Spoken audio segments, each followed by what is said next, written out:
The Netherlands is preparing for 2025 election. Immigration remains a polarizing topic, sparking anti-immigration protests across the country.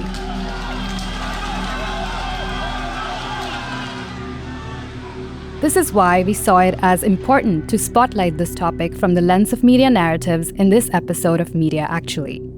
Our guests are Dr. Noemi Mena Montes, an assistant professor at Radboud University, Anila Noor, a global expert on migration, Saeed Kallas, a practitioner in development and peace building, and Christelle Menassa, media innovation manager focusing on migration at RNW Media. This episode was recorded as part of RNW Media's Digital Media Impact Summit 2025 on October the 15th. Sam is co-hosting remotely.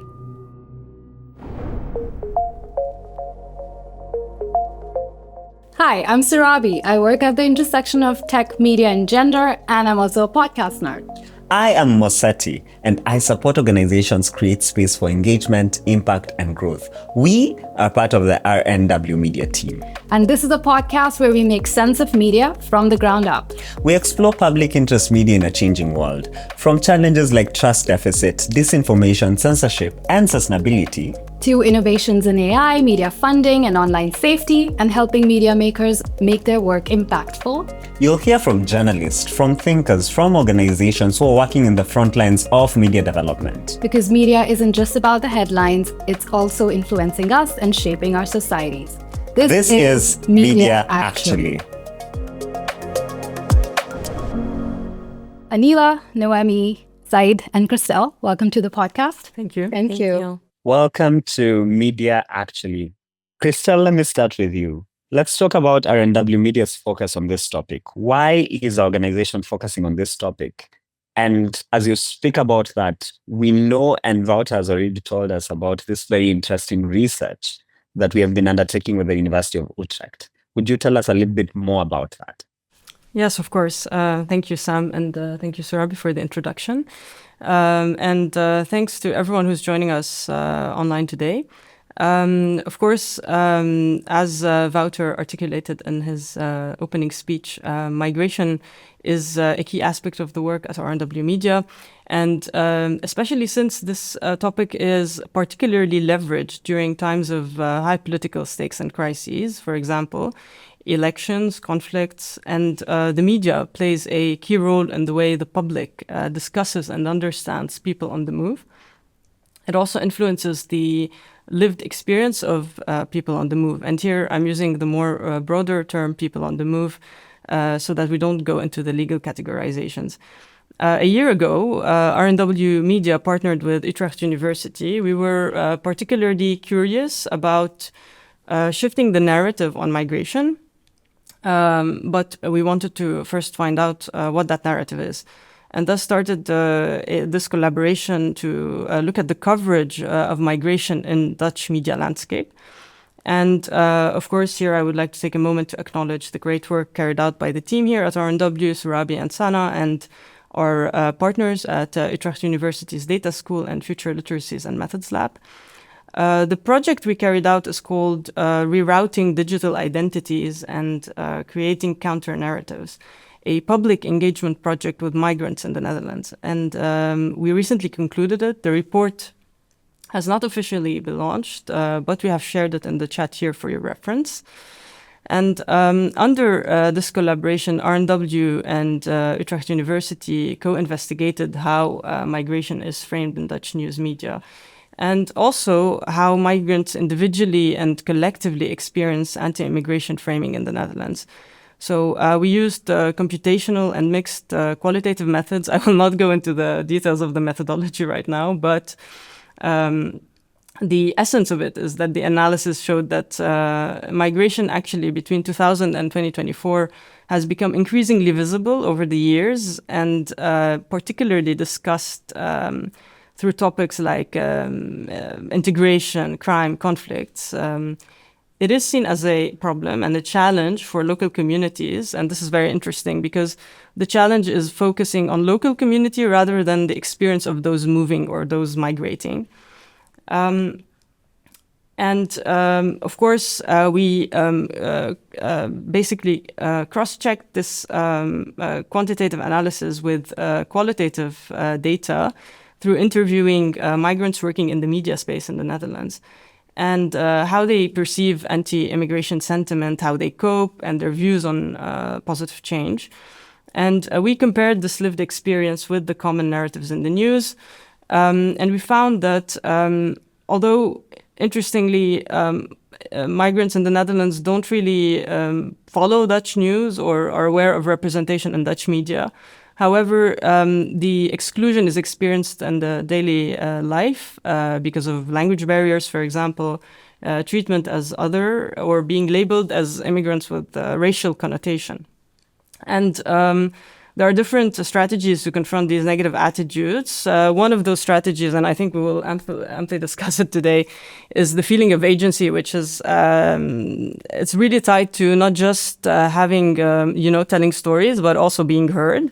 And I think this is a very interesting communicative aspect to discuss.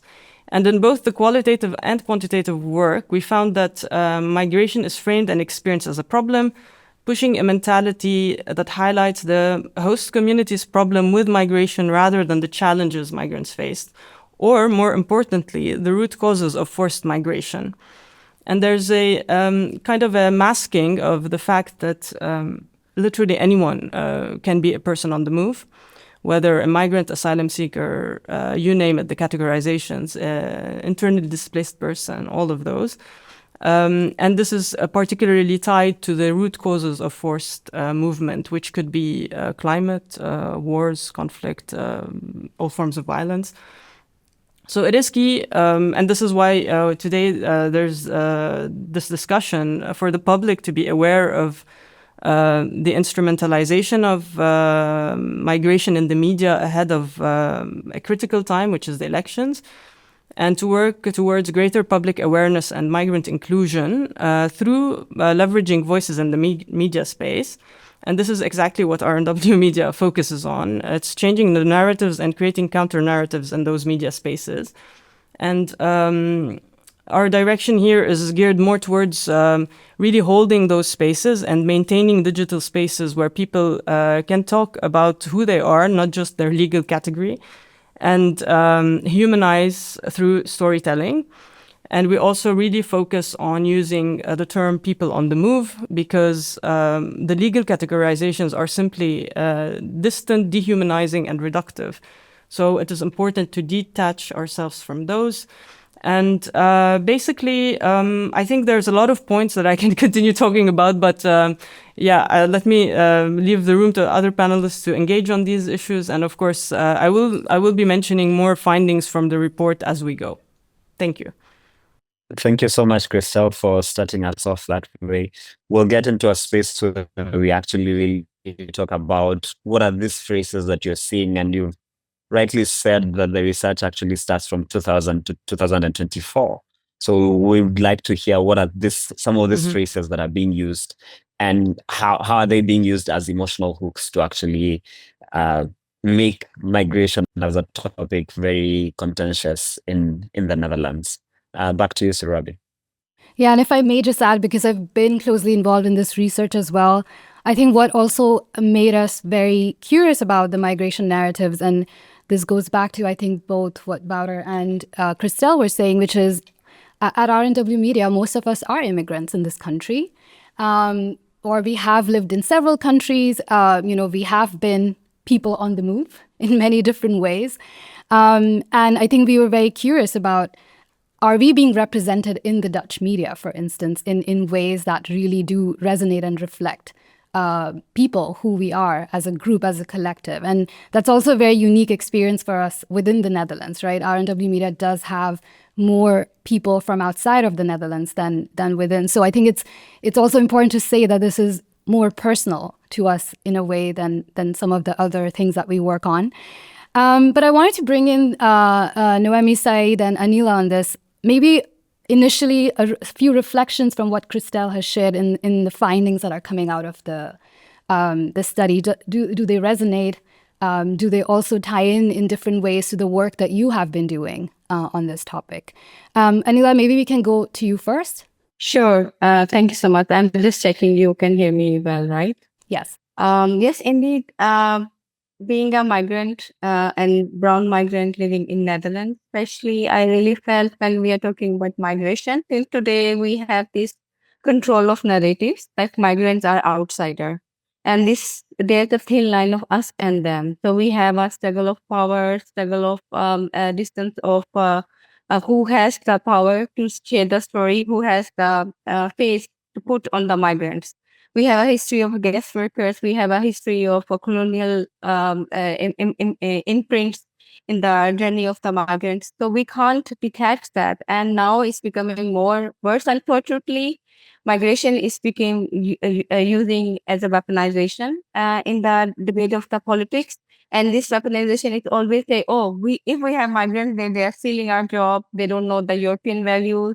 So this is making migrants undervalue their contribution. Migrants, especially migrant women, never been taken as a potential in the future of the Europe.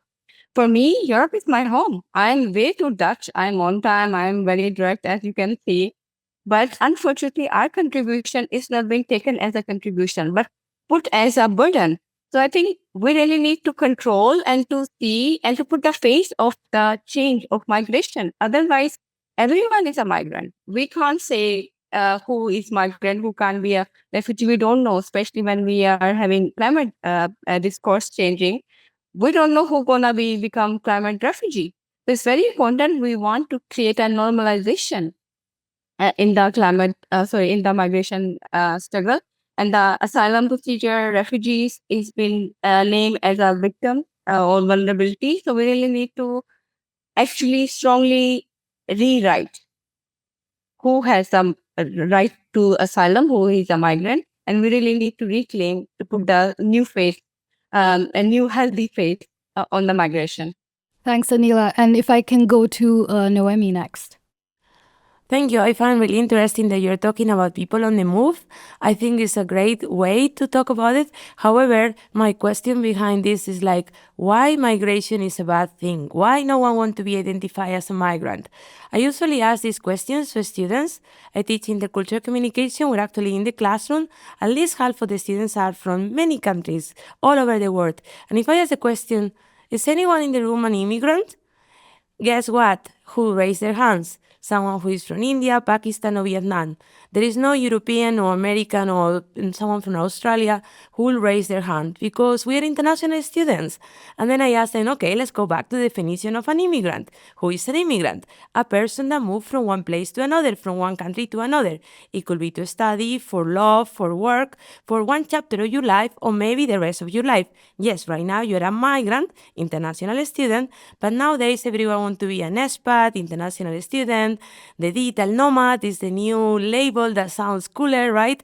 But as you were saying, here we are migrants. I am a migrant. I'm from Spain. I live in the Netherlands.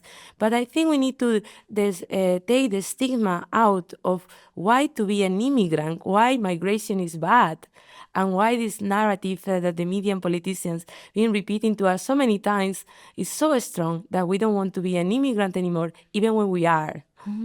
No, that's very interesting that you brought that up because in the research that we did, I did a lot of the qualitative interviews, and exactly that was the thing. Like people who were from countries within Europe, they did not identify themselves as immigrants, even though they were not from the Netherlands. They identified themselves as international students, while people from outside of the European Union were more likely to say that they're migrants. But I also really love the idea of reclaiming the word and owning it, right? Which is what you're saying is important, instead of trying to find new vocabulary that might be more palatable to others. Saeed, what do you think about, what Christelle, Anila, and Noemi have said?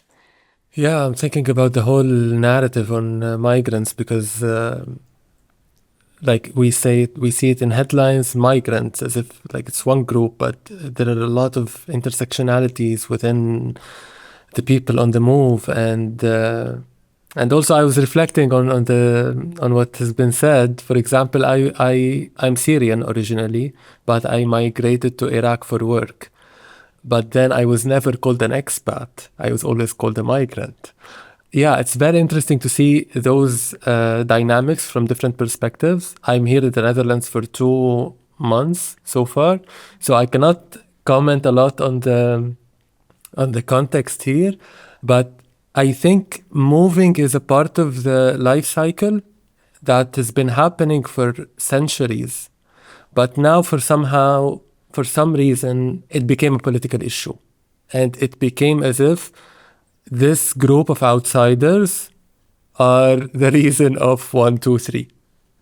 So yeah, I'm very interested, as we were talking before the podcast, how to have less headlines in the media but more stories, because it is a very complex topic, and I think we need to see the humans behind the label. Yeah. Sam, over to you. Yeah, I just want to stick with Dr. Noemi just for a little bit, because you've raised a very important point, which is there is an outcome to how narratives are being framed in the media, right?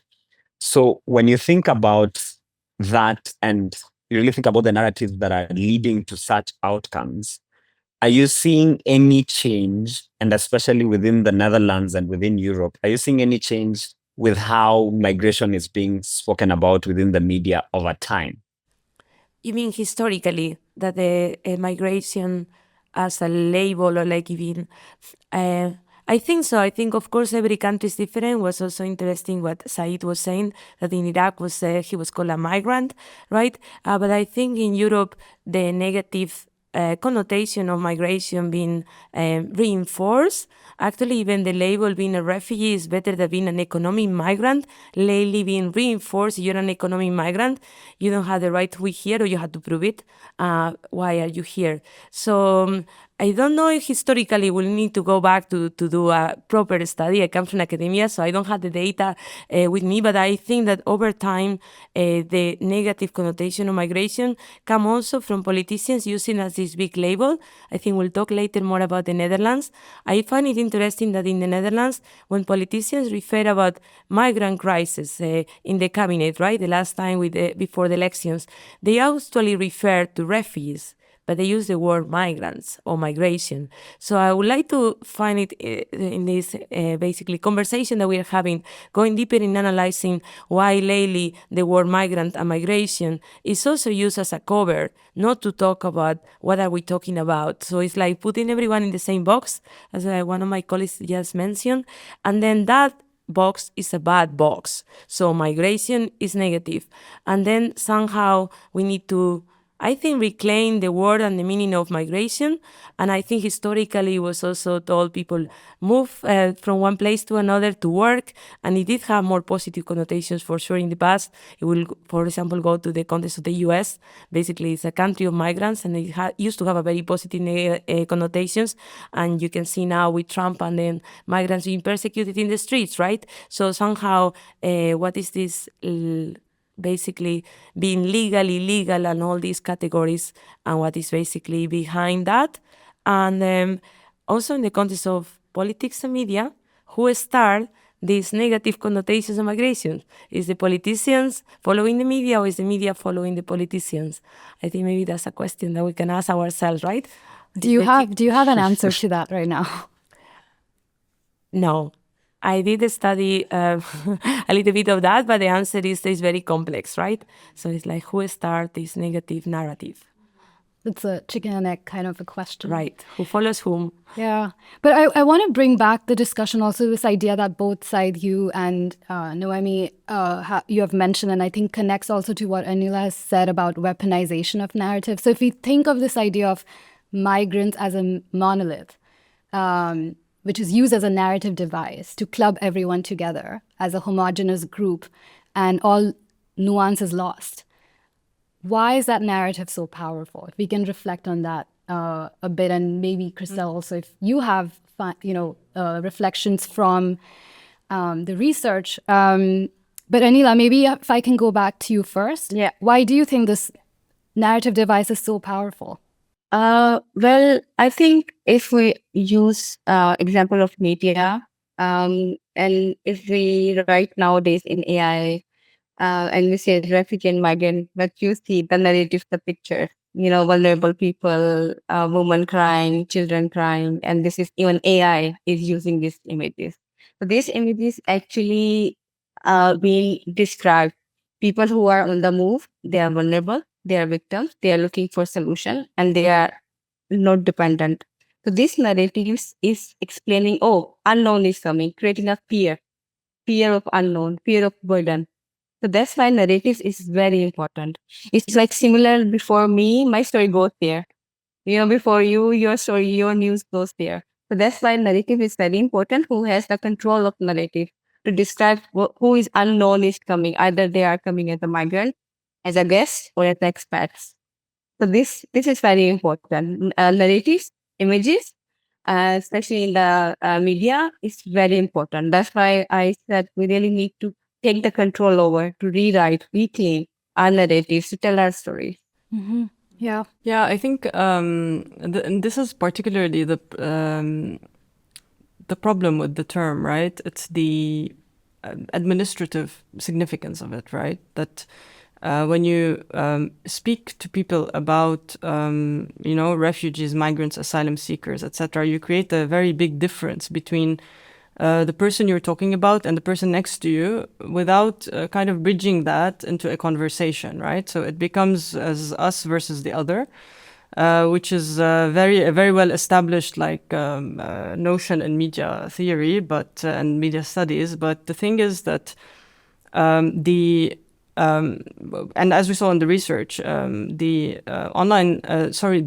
mainstream media spaces are particularly dominated by right-leaning figures who tend to highlight that the problem is the migrant, the problem is this refugee, this asylum seeker, and completely ignore the fact that there are root causes of migration that go way beyond the person, right? So I think it's really important to think about that, and also who owns the mainstream media at the end of the day, and are there issues of access? And there are barriers to access mainstream media as a person who doesn't speak the language, for example. So the spaces are not really equally owned, and the voices are definitely not equally heard. And this is also something we saw in our research, where the voices of people of different backgrounds are less frequent in mainstream media and ultimately less heard. Mm-hmm. Saeed or Noemi, any thoughts? Yeah, I was about to say the same thing about it's the easiest way to label us and them, and us and the outsiders, instead of seeing it as a one big we, and I was visiting the Phoenix Migration Museum in Rotterdam last week. It's a fascinating place to be, and there was a portrait that stayed in my mind. It was about birds, and it said migrants who don't give a damn. And this is how it is, actually. But we are as migrants somehow we are ended up used as a tool for a certain agenda. Yeah, also neglecting a lot of what's happening inside the migrant or the migrant background or etc. So yeah, maybe we'll talk about that later. Yeah, and talking about the power of image that Anila just mentioned, connecting that to the painting you just mentioned. Noemi, any thoughts? It's interesting if we talk about the power of language on the image, but it's always really to see how the metaphors that are used are actually usually related to water, right? And we always say like floods, tsunami, waves, because it's something that you cannot control. And what politicians want to do with migration? To control migration, right? It's this obsession that lately Europe has: let's control migration, let's control migrants, let's close the Mediterranean route, no matter if then there is a more risky route coming from the Atlantic Ocean, from Canary Island to Spain to Europe. So it's really interesting to see how this obsession with control of migration, thinking that the solution is control, without realizing that there's going to be another route. You close one door, another one get open. And I find it interesting why politicians are so obsessed with controlling migration.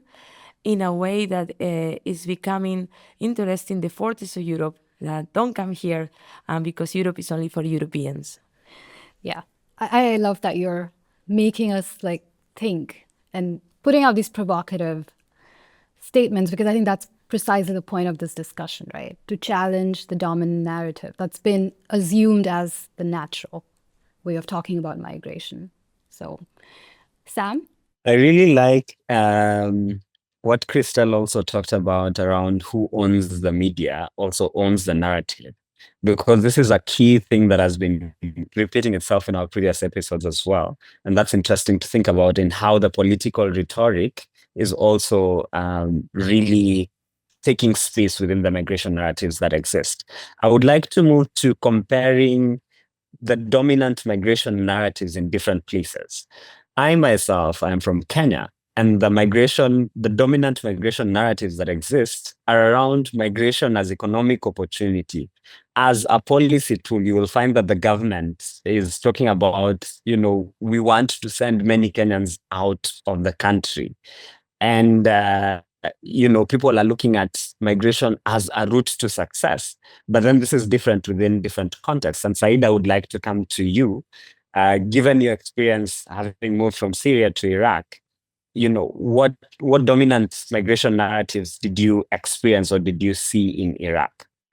Iraq is also has its unique relationship with Syria, because, for example, when it comes to the media, sometimes you see the narratives of migrants being the scapegoat in a way, and sometimes they are the elephant in the room that everyone sees but no one talks about. At the same time, when you talk to the people, it's a very interesting dynamic, because in 2003, in the war in Iraq, a lot of Iraqis migrated to Syria. And then after 2012, I think, started the migration from Syria to Iraq. So when I was in Iraq, I saw a lot of people who told me, Syria, we are forever grateful for Syrians and how they hosted us when we had war in our country, for example, and you are very welcome, and at the same time, there are some people who I can see that, you are taking our job, you know? So you see a lot of these narratives, but usually migrants are not represented in the media. So they are always talked about, but not talking on the media.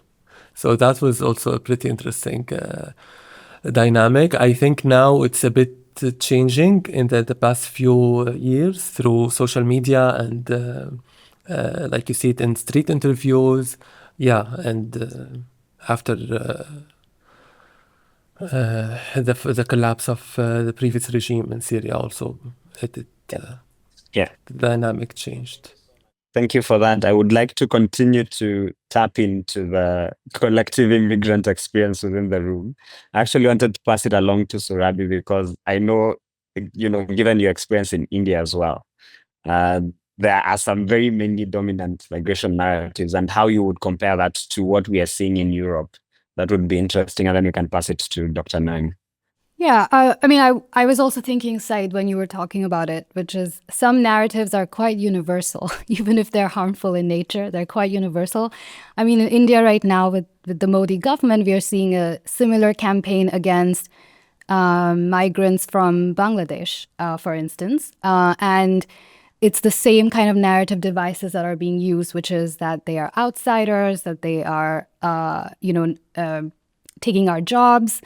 They're marrying Indians and all of that. So it's the same kind of narrative devices that are employed to, again, harness that kind of anti-immigrant sentiment, right? And it has led to violence in real life against these migrants who have been driven out of a lot of states across India. So I'm just amazed by the universal nature of these harmful narratives, and they seem to work in all different contexts for some reason. But, and maybe goes back to the question or the point you were making, it's always about the us versus them, right? And people, maybe there's something about human nature of the tribal identity that we so strongly adhere to. But Definitely. And yeah, so just to comment on that point, if you look into the roots of conflicts, usually they always rooted in the us and them. It does not have to be a violent conflict. It's any conflict of interest. It's always there is an us who is affected by the problem and the them who are causing the problem, as if it's so black and white, but it's never like that. Sorry, Dr. Noor. yeah, no, I think it's also easy way to just blame, pin the blame on someone else, right? Because then you don't have to take accountability for a lot of things. Noemi, you wanted to say something. Yes, I think it's also the question that we are asking is like who is in the media, but also who is not in the media, right? So who is not there, and that's also been mentioned following your lead, Sam. Also, who is in the media and who is not in the media, but also who is telling us the story, because who owns the media is very important, but who is telling us the story, and then what is the diversity on that? Or like many times when we follow the stories, I come from Spain, and we have many stories when the boats come from African countries through the different routes, Canary Island now, before was Ceuta, Melilla, and it was always very interesting that the people that you see in the news, I think is very similar to other countries, or these similarities that you were also mentioning, is actually basically the police, the NGOs, the politicians talking on behalf of the refugees, migrants coming. So it's like we are not talking with them, we are talking about them. Also the slogan from Anila, right? Let's talk with them and then give them the voice. But that's not most of the case. Mainstream media are still giving the voice to the main actors, and the migrants or refugees become secondary actors. It's true that social media is giving more of a platform, but still what influence also I think, especially now in times of elections, who get still more time in mainstream media and main parties. So we have the same with the main actors are actually the voices of migrants and refugees are still not always visible, or they are there, but I don't think they have the visibility that they should have, the people who be able to tell their own story, not that someone is telling your story. Right, yeah. And that brings in the point of agency that, Christelle, you were mentioning as well. But any reflections from Lebanon, how migration is discussed or there in the media? This is like Pandora's box, right? So maybe I can share an anecdote. And it's basically, I think the first time I ever thought or contemplated the topic of migration as a Lebanese person was in an interview once. I was asked, if you had to move now and just take one thing with you, what would it be? And again, the first thing I thought about, and I think it will be interesting for people here to think about that. What would it be? Like, my answer was my passport, of course, because I think about it very pragmatically. But then again, it was, what does your passport actually say about you? It says absolutely nothing. It just says that you randomly were born at this certain space at a certain point in time. But this reflected at the time on a lot of conversations in Lebanon that until today never changed about migration and refugees. We talk a lot about refugees, owing to the fact that we have a large number of Palestinian refugees and Syrian refugees in Lebanon that have no way of integrating the system. The media conversation about it is particularly leveraged towards keeping the refugees out of the system and basically blaming them for anything that happens in the country, which is basically the same thing across the board. But I would like to add something additional to this, and it's also very interesting, which is the, also putting people in certain labor categories. Refugees and migrants and people on the move in general can only work in specific, lines of work. And this is very common in Lebanon as well. So people are very much boxed, and also their access to the job market. So this is an overview, but it's honestly reflective of, I think, across, and even if I compare to the results from the research we have, across the context and, and throughout history, we always notice that when there is any form of political, failure, I have to say it like that, so politicians tend to find the most vulnerable sectors and segments of society and blame them, and make sure that the residents and the people who are actually nationals of the country they're in do not imagine themselves in that position, because this is the only way that such a discourse actually works and creates this kind of conflict. Anila, I see you on the screen as well. Any thoughts from you? Yes, no, I just want to share because I'm from Pakistan, and Pakistan have Afghan refugees from last 3 decades. And I know how much is the stigma, how much is difficult, how, discrimination is happening currently towards Afghan refugees, and how people who born in Pakistan, from second or third generation, they have been forcefully pushed back to go to Afghanistan. This is a big problem. But the thing is that, which I always say, how this stigma, this vulnerability entitled as a refugee, it's become like they are so vulnerable, and we have a power dynamic. That's why I always say it's about power dynamic of who has a control over. If I give you the example of Global Compact of Refugee or Global Compact of Migration, and then we have Convention of Refugees of 1951, unfortunately, they are more European-centric. That's why I always say, living in Netherlands, if I'm facing this challenge, is Europe is advanced, right? Europe is a well-established advanced countries. But if we are facing discrimination here, if we are facing these challenges, so we can't even imagine people who are living in Bangladesh, in Kenya, in Uganda, in Rwanda, in Pakistan, how much challenges they are facing.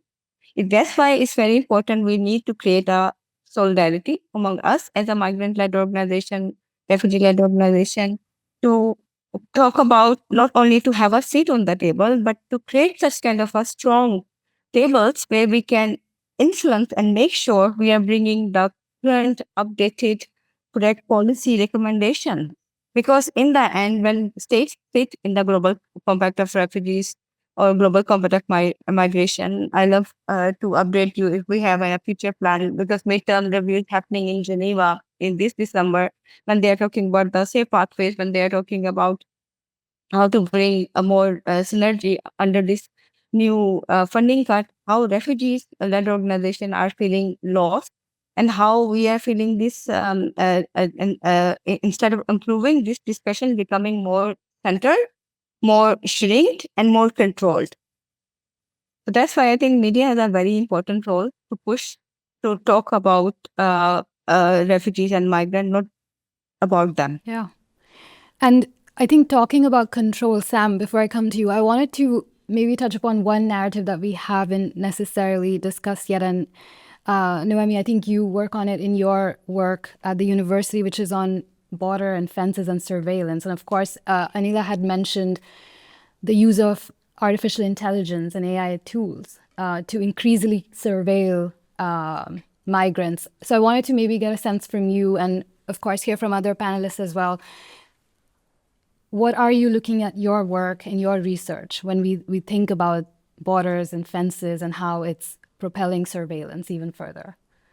Yeah, it is. It's a question that we need to ask ourselves for the time being, right? Because artificial intelligence and how to control the border is becoming more. Basically, there are more devices. So I'm gonna tell you a short story that, based on how I started my research about this, I went a couple of years ago for the first time to the border between Spain and Morocco. Probably you know that Spain had these two cities, Ceuta and Melilla, who are European Spanish cities, who are actually Morocco is actually the first externalization of borders, actually from a historical, it's really not go back into history, but gonna talk about this because I find it very interesting that when you are there at the border looking at the fence, so these like 20 square kilometers around the city of Ceuta, being surveillance by a fence who have also, of course, cameras, and they've been there for till the 90s. Was one of the first fences that we have in Europe. And by the way, now we have fences all over Europe. If you go to Estonia, Finland, so with the situation with Russia, it will multiply the number of fences. But going back to this situation, I was there with a Spanish journalist, and we're looking at the fence. We have no camera. We just left the car, and it took 2 minutes to get the Spanish police, to come and ask identification, please. I was like, well, this is Spain. I'm from Spain. Why do I need to identify myself?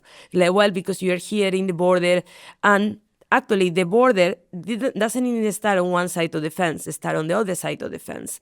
But I think we need to reflect a lot on this, because actually where is basically the surveillance of that? Because in the moment that you walk a little bit on the border, we took the camera and we went a bit farther. It took about 50 minutes to get a drone to follow us, to see what we are doing. Because also I wanted to do advocacy now that we are here in Radio Netherlands in a media studio, where actually some journalists, like my colleague and friend Sam Perez, who actually worked for El Mundo, one of the Spanish newspapers, who actually want to do advocacy and they want to really report what happened at the borders. You are an uncomfortable witness. If you are a journalist at the border and you are there, they don't want you to be there. So that's why it's also they ask for identification. There is a drone that follows you to see what you're doing, because if you are there with your camera and you see what happened, it's going to be in the media and people are going to know about that. So probably you remember 2021 was a story in Melilla, a journalist who was following that. He went with his motorcycle, but then the police stopped him because they don't want you to get too close.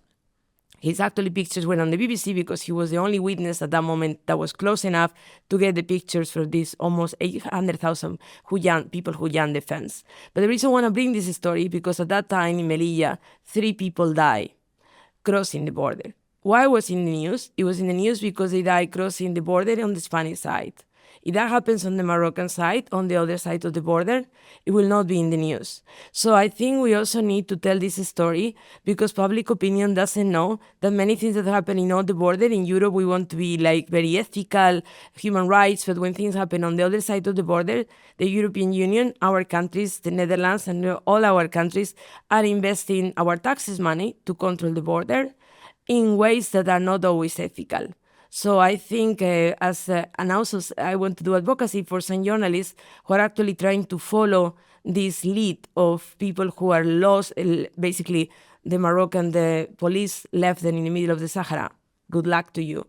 And these things are happening every day, but they are not in the news because it's very difficult as a journalist to cover these stories.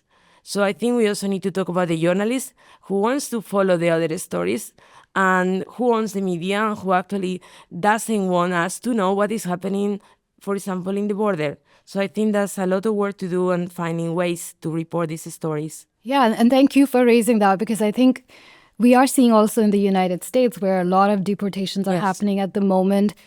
Journalists don't have access to what's going on, right? So it's notoriously sort of being kept from the public.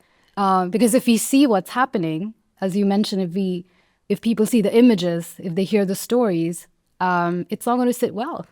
And they don't want that kind of backlash. So the power of journalism, storytelling becomes really important here.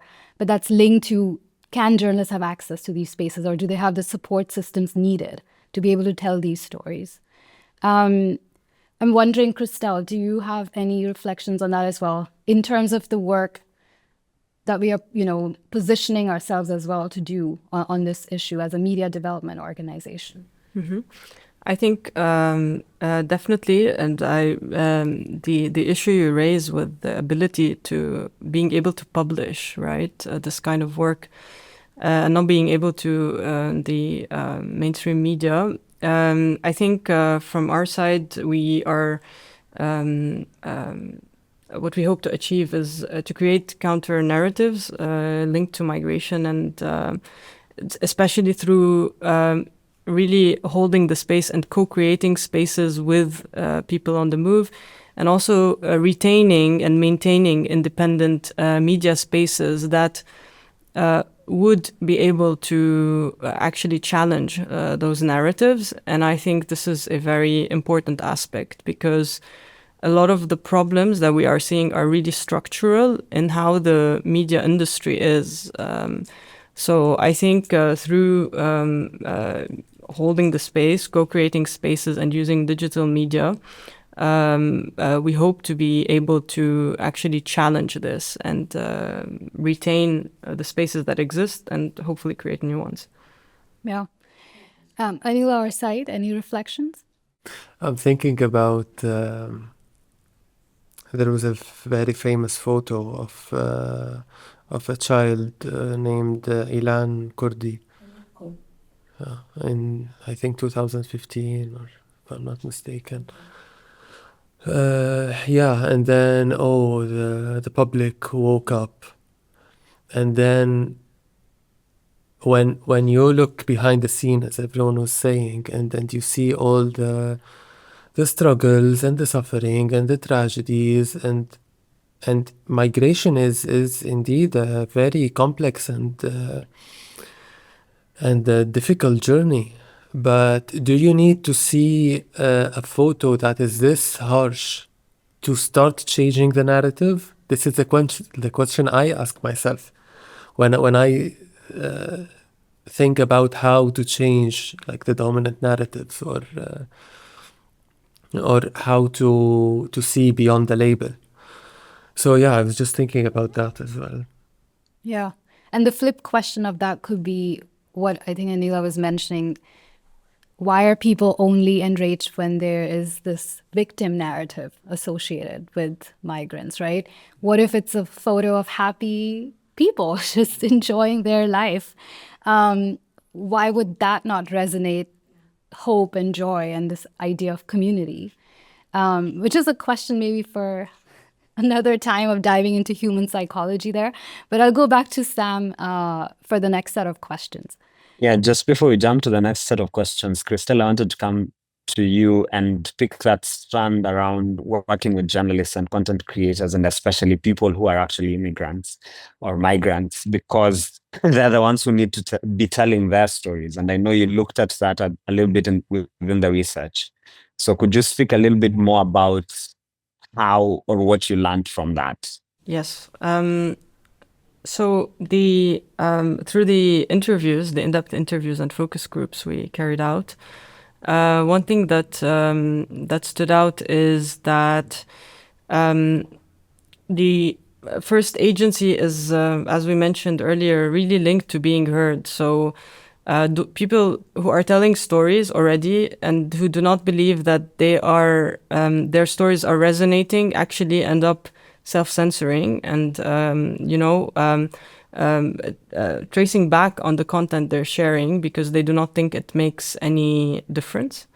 So there are forms of self-censorship, and this self-censorship also particularly connects to I know this is a whole other conversation, but to women on the move, specifically,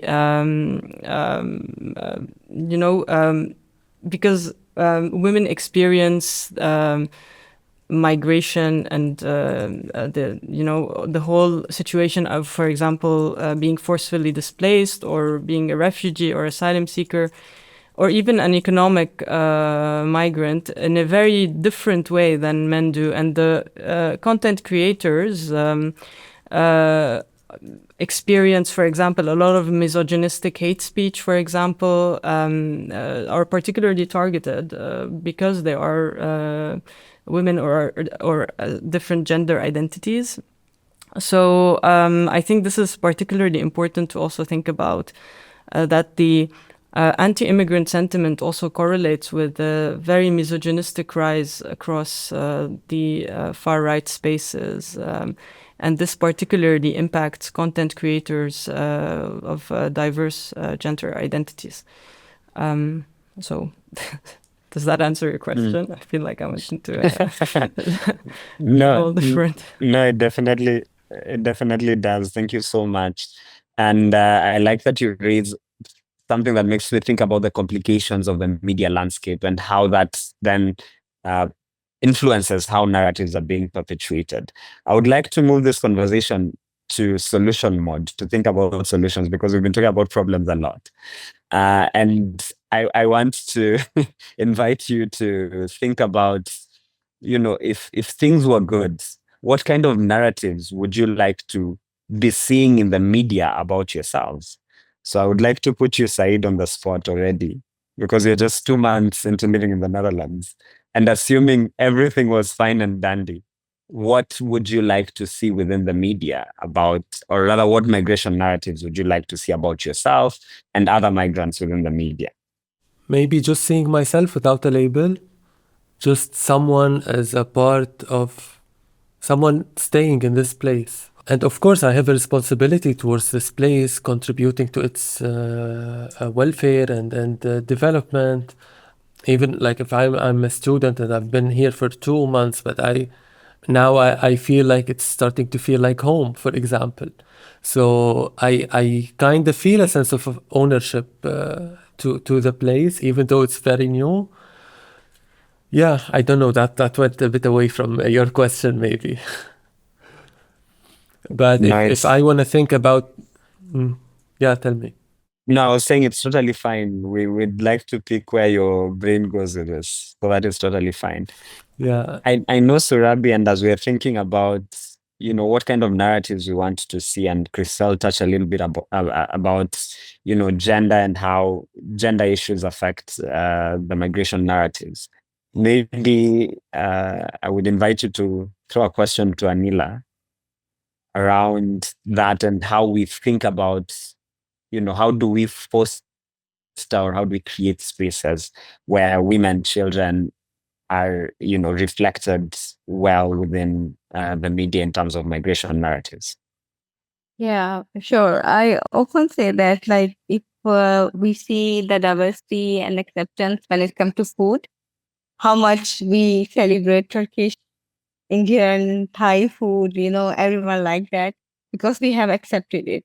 Similar, like if we make a normalization and celebration when it comes to migration, when it comes to migrants and refugee identity, I think it will be changed. If we feel welcome and also control and we feel we will nurture, we will be celebrated, then we don't have this discussion. But unfortunately, it's becoming total different, opposite. I know I'm talking about again the problem, but that's why solution becomes difficult to implement. We can revision, we can create more spaces, but again, if I'm speaking, I'm saying my story, but I don't have audience, then my story is for what?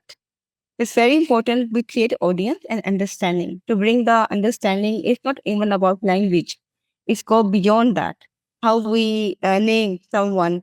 The passport has very strong position. Unfortunately, because of colonial capitalist world, we if we have one passport for America and from Canada or Australia in Netherlands, they get different treatment. And if I have a passport from Syria or from Palestine or from Bangladesh, my treatment is totally different. So discrimination is there. So how we can start, name this discrimination to bring out the solution. And it's not like, again, we want to have us and them situation. We don't even want, when we're talking about intersectionality for a woman from children from different entities, we really want to create how we can bring a understanding to make normalization in migration. Thanks, Anila. And I think what you mentioned is important here, which also links back to what Noemi was saying about having access to these spaces where you can actually do the storytelling, right? So you're saying that, yes, it's not that Saeed doesn't want to share his story. It's not that Christelle doesn't want to share her story, but it's like, who will listen to them and where do you share these stories, right? So a question here is also, of course, who owns the media, which, the reason why we need more independent public interest media organizations.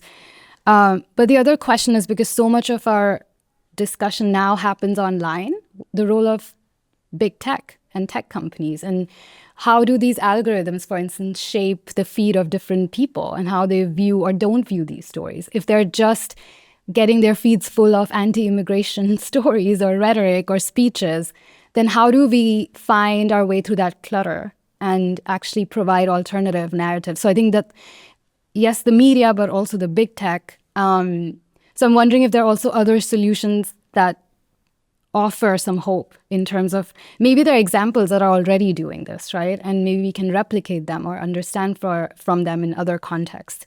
Noemi, do you have any thoughts? Yeah, I will. Well, I think it goes back also to diversity, and basically diversity brings more diversity. So who owns the media is a good question, but we also need to ask the question basically who is telling the story. So I think also the diversity of like basically in the newsroom and also the diversity in the political spectrum, if there is more diversity, because we're talking about politics and media, right? So there's also the more diversity in the room also bring the people who are not in the room, because many times when everyone comes from the same background, they say, well, I couldn't find any speaker for this program who come from this background, because there is no one in their community who connect with that network, with that particular community. If we want to bring more diversity, if we want to bring more stories, if we want to bring the stories of the people who are not there, we also need to be connected with these communities. We need connected with them. So I believe that diversity brings more diversity, and I think sometimes it's still lacking of how we can basically bring other voices, and for that we need to be open to basically connect with these communities and be there. Otherwise, they're not going to be here with us. Yeah. And Anila, because you were mentioning also about your work on the Global Pact on Migration, from the policy perspective, how are you seeing? Because I assume there also needs to be conversations with policymakers, right, who are deeply influencing the regulation or the regulatory landscape around immigration. How are you seeing these narratives emerge there? And what do you think will actually help change the mindsets or perspectives of policymakers? Well, in global domain or gathering like Geneva or New York or Brussels, I will say they are trying to create more inclusive intersectional approach, but again, they have their own kind of set agenda. INGOs are very much dominant, and obviously UN agencies are very much controlled this all domain. So there, as a refugee and migrant-led organization, we are also dependent on these institutions. But it's not even, I will say, we are not only able to open the window or open the door, we're just knocking at the door to give them, oh, we are here, we are standing here. So then UN agencies or INGOs, when they like to do the cherry picking, then invite us in their, side events or this kind of discussion. But it's happening, but it's very slow. It's way too slow, and we are losing the momentum. We are losing our lives. People are dying in the shorts. We are still, again, unfortunately, going into the white savior complex. We are going into the narration of, how we can help this humanitarian age surface level, which is not helping, and I'm not appreciating again. But unfortunately, again, we are going to humanitarian aid at time zone. So yeah, so I'm not will say have a good news, but again, it's on us and on you how we can keep buzzing about it, keep talking about it like a Dutch person, very open and very direct. Thanks, Anila. And I also hear from our moderators that we are having very interesting chat in Zoom land. Sam, I think you wanted to read out one of the comments from the chat. No, absolutely. And the beauty about having a live podcast recording is that we actually get to hear from our audience live. So I've read this very interesting comment from Chengetai Murimo, who says that they would like to see media coverage of migration that highlights the success stories of migrants, shows their resilience and achievements. Number two, that shows or showcases the positive contributions of migrants to the economy and the communities of their host countries, exploring the personal journeys of the migrants, including the challenges they overcome to build new lives, shedding light on how migration enriches cultural diversity and social cohesion, but also focuses on the experience of vulnerable groups such as women and children to humanize migration beyond statistics. And I thought that was just beautiful in our visioning of what kind of narratives that we want to see within the media in terms of migration. Yeah, thanks, Sam. Yeah, indeed, that was very beautiful. And if there are other comments from the chat, do flag to us. But if I can be a bit provocative here and maybe Saeed, I would like to hear from you on this. You know, what's mentioned in the chat comment, of course, we agree there should be these positive aspects of portrayal of immigrants and the achievements, etc. But I also know that it can have an adverse impact, right? So if we think of, for instance, the Asian communities in the United States, there's this huge pressure to always be the perfect immigrant, right? Like you have to be the best. You have to go to the Ivy League school. You have to get the best job. You have to do everything right in order to be the model immigrant in that country. And that can have its own toll and, can be taxing on people. And I always wonder, what if you were just an average person who still just wants to move to another country and, experience life in a different context? I mean, that may be looked upon as controversial, right? Like that, within what are your contributions to the country that's hosting you? So I was wondering if you had any thoughts on that. I don't know where to start, to be honest, but I think let's start by saying that I am on this table. I have to put something on this table because I'm also taking something from this table. So it's always a two-way direction between, let's say, the people who are moving and the people who are hosting. I think we should be broadening our perspectives when it comes to like what a good migrant is, because also many migrants, especially when you're coming out of like economic crisis or war situations or etc., I think there is a common 1 year you're just taking your breath, but then you have to integrate and you have to sometimes assimilate to fit in, but that's the question: how long are you how much are you belonging, and how much are you fitting in?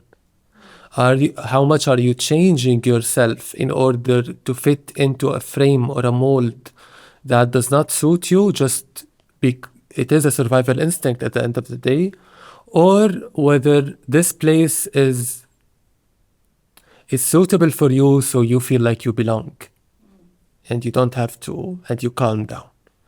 So I think when I reflect, for example, on my journey, like, of course, it's not, as we said, it's not black and white. It's not either or, but you see spaces where it gives you the emotion of squeezing into a mold, and of course, other spaces where it gives you the emotion of you belong. You don't have to do anything to prove your worth of staying, or your deservingness to be. Exactly. Yeah. And Noemi, I saw you also nodding your head. Any thoughts on this? I find it, yes, I completely agree with that. See, the high expectations, right? That you need to be the perfect migrant, then you're allowed to stay and then you're welcome.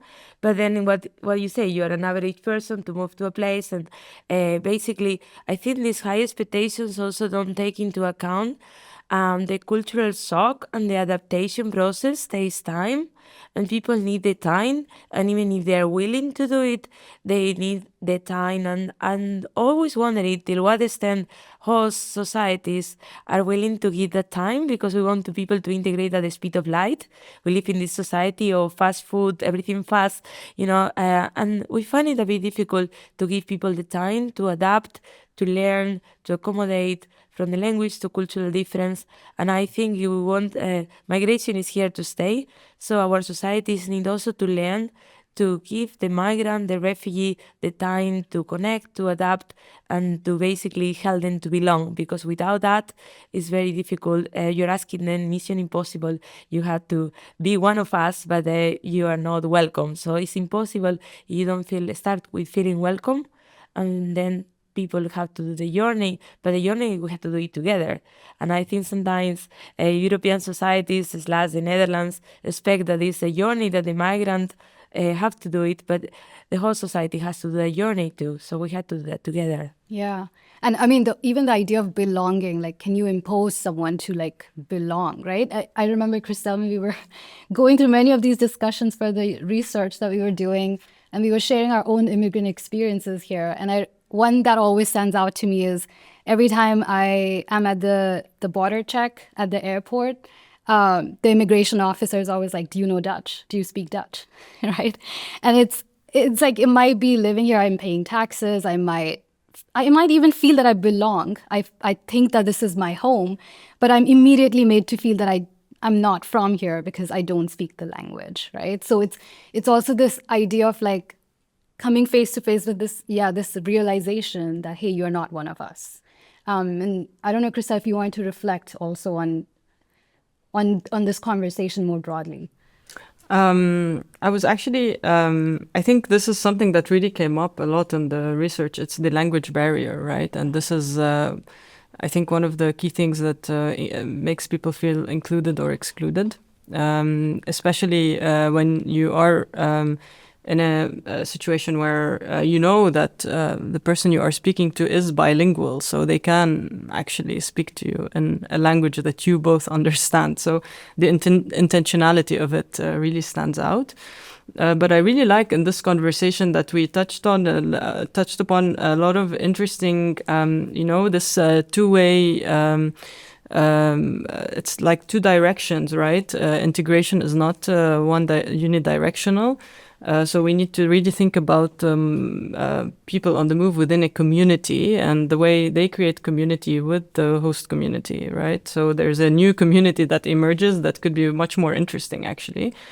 And I think this is created also through sharing common languages and benefiting from the fact that there are a lot of languages that are commonly spoken by everyone that we could use as like common grounds. No, yeah, thank you so much. I think how you're ending it, Christelle, is very important in how I think about it. I would like to ask my final question to Dr. Noemi, and given the very big anti-immigration movement that we see across the world today, are there anything or are there strategies that we could potentially learn from how they're using media narratives to portray immigration as a very bad thing? Are there strategies that we could learn from them to then reverse so that we are not just on the offensive and when we move to the other side? It's a very important question, but it's very difficult to answer. Really, it's interesting how negative stories always sell more than positive stories. So there's always very chance to change from a negative narrative to change to a positive narrative. There is a big challenge because I also think one of the things we have to be careful is that the narrative can reinforce the contra-narrative. So by being I find it that we are actually in a very difficult situation at the moment with the polarization of our society, that by also being very critical with the people who are critical about migration, we are reinforcing the negative migration narrative. I don't know if I'm making sense, but it's basically the frame reinforce the contra frame. So we have to be very careful in how we are actually not defending ourselves. It's also, I think, if we come from the floor, what you were saying, they speak very very clear, very simple stories. They tell very simple stories. So maybe we also need to go back to more the daily life, simple stories of a migrant, of all of us that migrate and make migration a normal basically word, normal stories, and basically going back to normal, that we don't need to the superstar stories or the super migrants who have the right to be here and talk about my story, your story in a normal way, that we don't need to prove ourselves so much.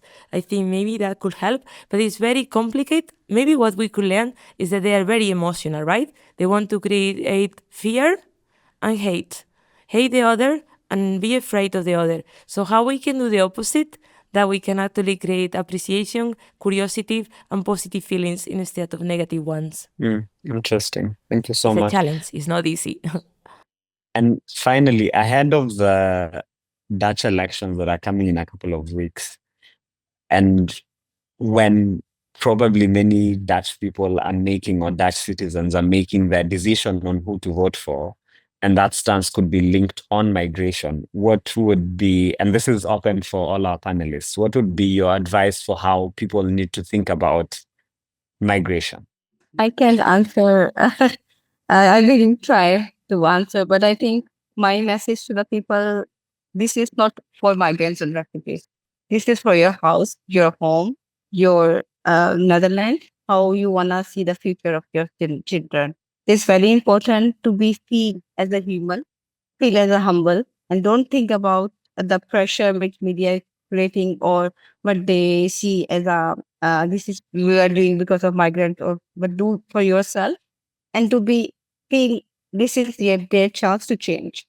So this is their really chance to use the power of vote. I think that's what I can only say, but let's see what come out of Dutch election. Saeed, as someone who's been in the Netherlands for 2 months, do you have any message for people who are preparing to vote on the 29th? I have no clue about the Dutch politics.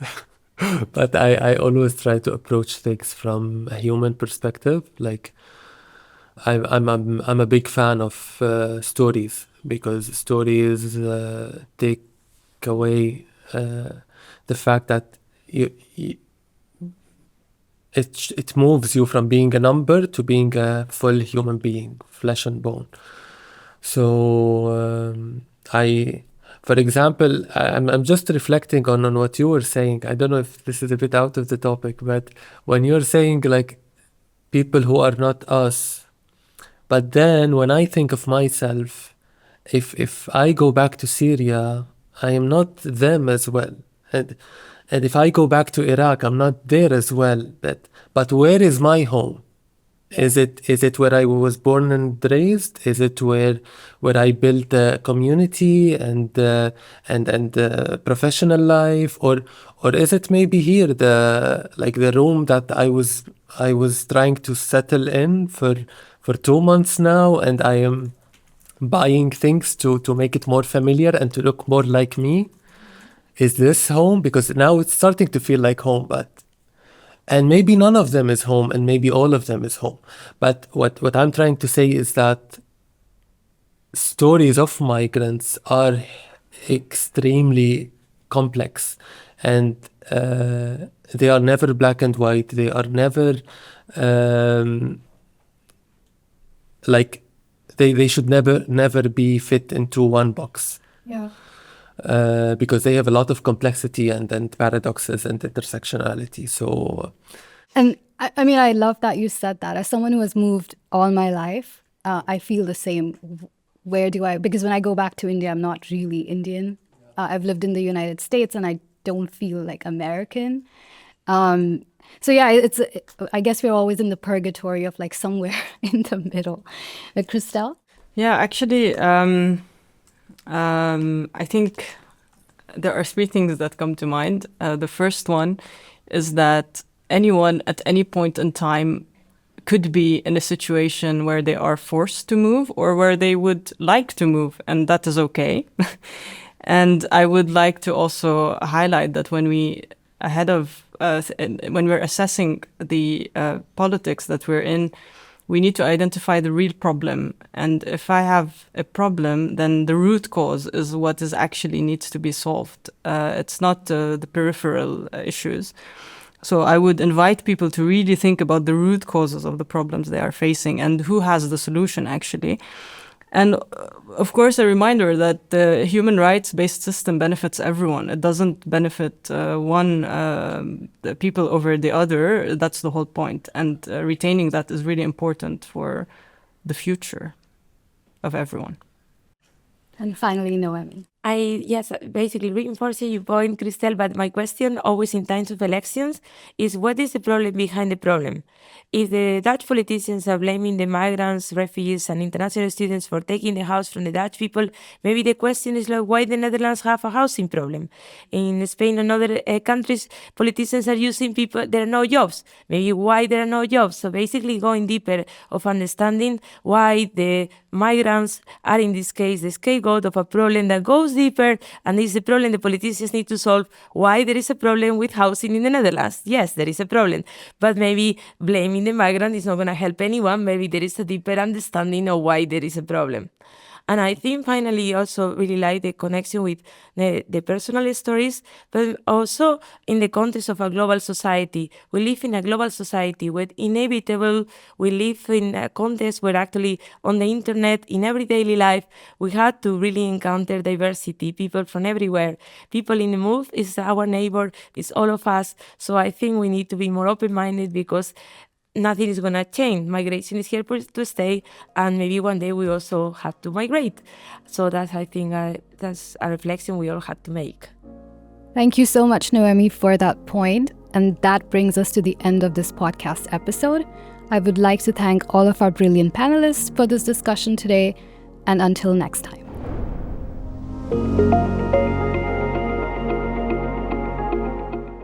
Obviously, this conversation cannot fit within just one episode, but I'm sure our guests and the research that RNW Media and University of Utrecht conducted grabbed your attention and put this issue front and center. As for me, this discussion was personal and hit home. It made me think about my own immigrant experiences in the United States and in the Netherlands, and about the power of narratives, storytelling, and language. Lastly, it reinforced the importance of affording agency, voice, and safe spaces to migrants to share their own diverse stories and experiences.